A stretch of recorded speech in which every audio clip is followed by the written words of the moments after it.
मैं डॉक्टर जयशंकर शाही, associate professor Hindi विभाग, बाबू शोभाराम राजकीय कला महाविद्यालय अलवर, BA तृतीय वर्ष हिंदी साहित्य प्रथम पत्र से संबंधित इस व्याख्यान में आप सबका स्वागत करता हूं।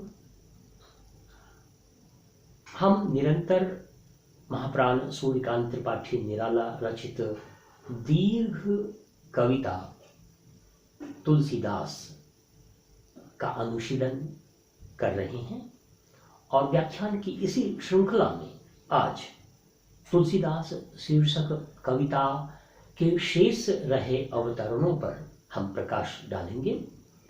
अब तक के व्याख्यानों के माध्यम से हमने जाना कि किस प्रकार से निराला प्रणीत लंबी कविता तुलसीदास महत्वपूर्ण कविता है। निरालाविद समीक्षकों ने, जैसे डॉक्टर रामविलास शर्मा, डॉक्टर दूधनाथ सिंह आदि ने इस कविता की समीक्षा की है और इसके छंद और इसके तुक की योजना की प्रशंसा की है। साथ ही इस कविता में जिस संवेदना को कवि निराला ने व्यक्त किया है उसकी समीक्षा विभिन्न आलोचकों ने, विभिन्न समीक्षकों ने की है। आज की जो समीक्षा है हिंदी साहित्य की, उसमें निराला प्रणीत यह कविता अत्यंत महत्वपूर्ण मानी जाती है, क्योंकि यह कविता मात्र महाकवि तुलसी की जीवनी के एक मार्मिक प्रसंग को ही उद्घाटित नहीं करती, बल्कि इसका प्रतीकात्मक अर्थ भी है।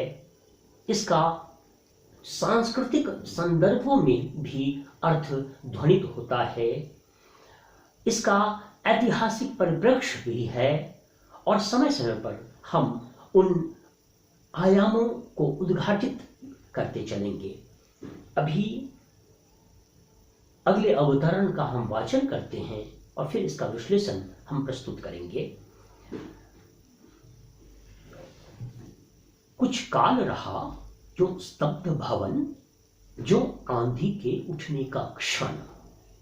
कुछ काल रहा जो स्तब्ध भवन, जो आंधी के उठने का क्षण। प्रिय श्रीवर जी को जीवा शयन करने को, ले चली साथ भावज हरती, निज प्रिया लाप से वश करती, वह मधुशीकर निर्झर झरती झरने को। जीवा शयन करने को, निर्झर झरती झरने को तुक की योजना, और स्तब्ध भवन उठने का क्षण, भावज हरती वश करती, यह तुक की योजना। तो हम देख रहे हैं कि कुल 6 पंक्तियों के बंद में 2 पंक्तियां छोटी हैं और तीसरी पंक्ति बड़ी है, फिर चौथी और पांचवी पंक्ति छोटी है और छठी पंक्ति बड़ी है। यह एक मौलिक छंद योजना उपस्थित की है महाकवि निराला ने।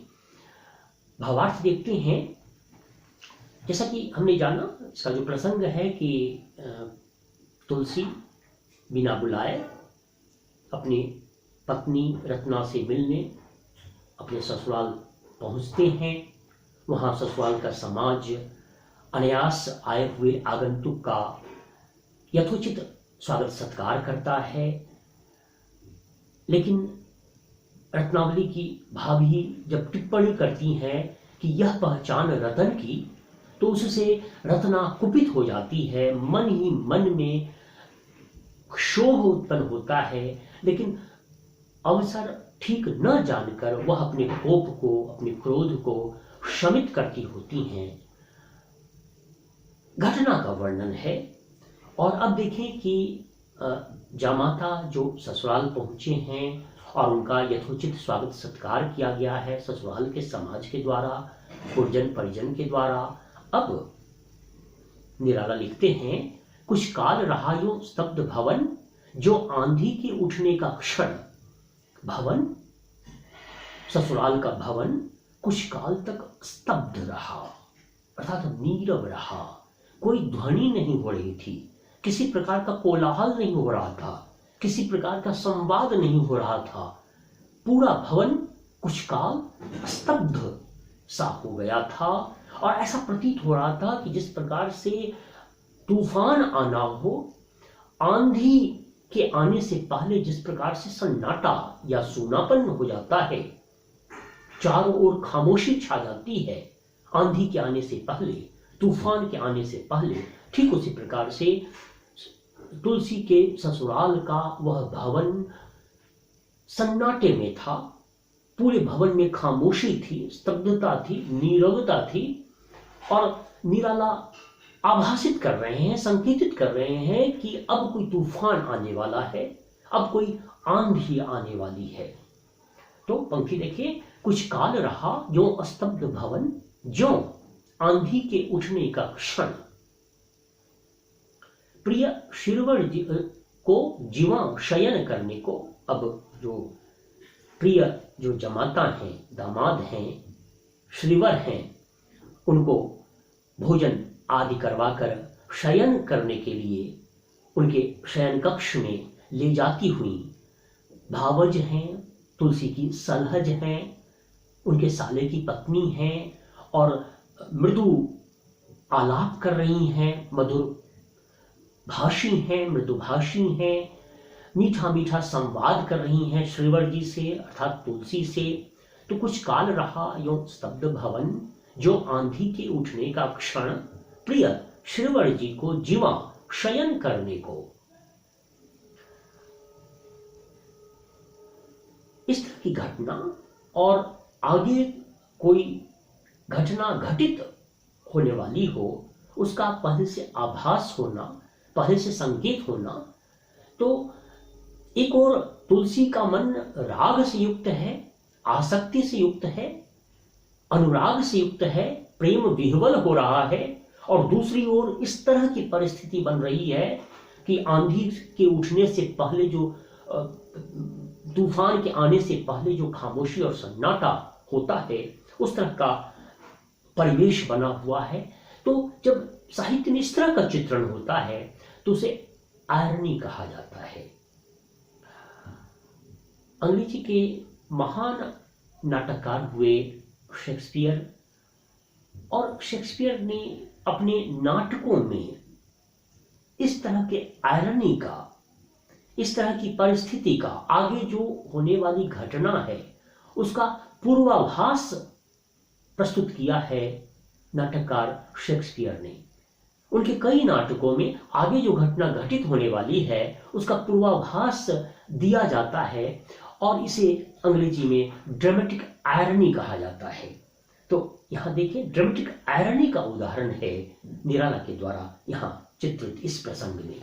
कुछ काल रहा यो स्तब्ध भवन, जो आंधी के उठने का क्षण, प्रिय श्रीवर जी को जीवा शयन करने को। ले चली साथ भावज हरती, निज प्रिया लाभ से वश करती। मृदु मधुर संभाषण से तुलसी को प्रभावित करती हुई, तुलसी के मन को प्रमुदित करती हुई उनकी सलहज, उनकी भावज साथ चल रही हैं, संवाद कर रही हैं, मृदु संभाषण कर रही हैं, शयन कक्ष की ओर ले जा रही हैं। ले चली साथ भावज हरती, निज प्रिया लाप से वश करती। वह मधु शीकर निर्झर झड़ती झरने को, और उनके जो प्रियालाप हैं, उनकी जो सलहज हैं, उनकी जो भावज हैं, वे मधुर संभाषण कर रही हैं और ऐसा लग रहा है कि मधु का निर्झर झरने को है। जैसे कोई जलप्रपात झरता है, कोई झरना झरता है, उस प्रकार से उनके संभाषण में, उनकी सलहजों, उनके भावजों के संभाषण में मधु का झरना झर रहा था। यह कवि कल्पना करते हैं।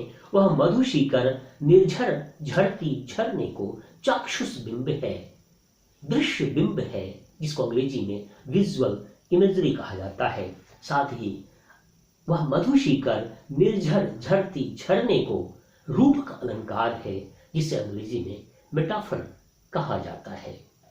आज इस वक्तव्य के साथ ही मैं अपने व्याख्यान को समाप्त करता हूं।